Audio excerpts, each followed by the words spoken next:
Hi guys, അജ്മലാണ്ടോ Bahrain എന്നാണ്. നമ്മളിന്ന് ബഹ്റിനിലുള്ളൊരു mall കാണാൻ വേണ്ടി പോകണ്ടോ. ഈ മാൾ എന്നൊക്കെ പറയുമ്പോൾ ഇതിലിപ്പോൾ എന്താ ഇത്ര വലിയ കാര്യം എന്ന് കരുതി വീഡിയോ സ്കിപ്പ് ചെയ്യാൻ നിൽക്കല്ലേ. ഇതിലൊരു കാര്യമുണ്ട്. ബഹ്റിൻ്റെ ക്യാപിറ്റലായിട്ടുള്ള മനാമയിൽ തന്നെയുള്ളൊരു മാളാണ് ഈ മോദ മാള്. ബഹ്റിൻ്റെ ഇത്ര മെയിൻ സ്ഥലത്ത് ഉള്ളൊരു മാളായിട്ട് കൂടി സാധാരണക്കാരായിട്ടുള്ള അധികം ആൾക്കാരൊന്നും ഈ മാളിലേക്ക് പോകുന്നില്ല. അപ്പോൾ എന്താണ് കാര്യം? ഇതിവിടെ കിട്ടുന്ന ഐറ്റംസിനൊക്കെ ഇത്തിരി പ്രൈസ് കൂടുതലായതുകൊണ്ടാണോ, അതോ ഇതൊരു മാളായിട്ട് അധികം ആളുകൾക്ക് തോന്നാത്തത് കൊണ്ടാണോ എന്നറിയില്ല കേട്ടോ. അപ്പോൾ എന്തായാലും നമ്മൾ ആ മാള് കാണാൻ വേണ്ടി ഒന്ന് പോകണ്ടോ. ബുർജ് ഖലീഫയും ബുർജ് അൽ അറബൊക്കെ ദുബായിയുടെ ഒരു സിഗ്നേച്ചർ ബിൽഡിംഗ് ആയിട്ട് നമ്മൾ പറയുന്നില്ലേ. അതുപോലെ തന്നെ ബഹ്റിനുണ്ട് കേട്ടോ ഹാർബർ ബിൽഡിങ്ങും വേൾഡ് ട്രേഡ് സെന്ററും ഒക്കെ. നമ്മൾ ഈ പറഞ്ഞ മോദ മാള് ഈ വേൾഡ് ട്രേഡ് സെന്ററിലാണ് ഉള്ളത് കേട്ടോ. അപ്പോൾ നമ്മൾ എന്തായാലും ഇന്ന് ഈ മാള് കാണാൻ വേണ്ടി പോകാണ്ട്.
ഇതിൽ നടന്നെങ്കിലും മലയാളികളാണെന്ന് തോന്നുന്ന ആരെയും ഞാൻ ഇവിടെ കണ്ടില്ല കേട്ടോ. ഒന്നുള്ളൊരു ഗുണം എന്താണെന്ന് എനിക്ക് തോന്നിയത്, വേൾഡ് വൈഡ് ആയിട്ടുള്ള എല്ലാ ബ്രാൻഡുകളും നമുക്ക് പരിചയപ്പെടാൻ സാധിക്കും. ഇപ്പോൾ ക്ലോത്ത് ആയാലും ജ്വല്ലറി ഐറ്റംസ് ആയാലും കോസ്മെറ്റിക്സ് ആയാലും പെർഫ്യൂംസ് ആയാലും എന്തായാലും തന്നെ വേൾഡ് വൈഡ് ആയിട്ടുള്ള ഒരുമാതിരി ഐറ്റംസിൻ്റെ ഒക്കെ ഔട്ട്ലെറ്റുകൾ ഇവിടെയുണ്ട്. ഇനി ഇവിടെ കാണാത്തൊരു സംഭവം എന്താണെന്ന് വെച്ച് കഴിഞ്ഞാൽ ബൈ വൺ ഗെറ്റ് വൺ, അതുപോലെ ഒരു ഓഫറുകളും ഇവിടെ ഇട്ട് കണ്ടിട്ടില്ല കേട്ടോ. ഒരു ഔട്ട്ലെറ്റിൻ്റെ ഫ്രണ്ടിൽ പോലും ഓഫർ സെയിൽ എന്നുള്ളൊരു കാര്യം കണ്ടിട്ടില്ല.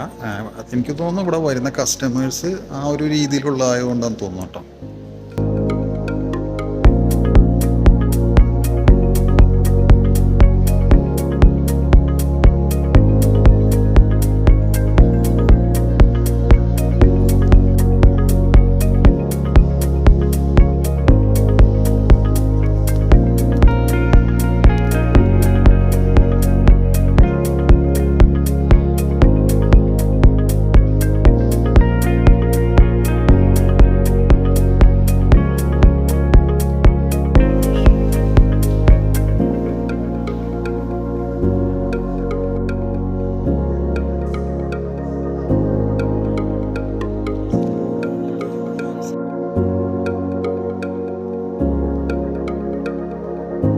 പുറത്തുനിന്ന് കാണാനായിട്ട് വന്നതാണ്.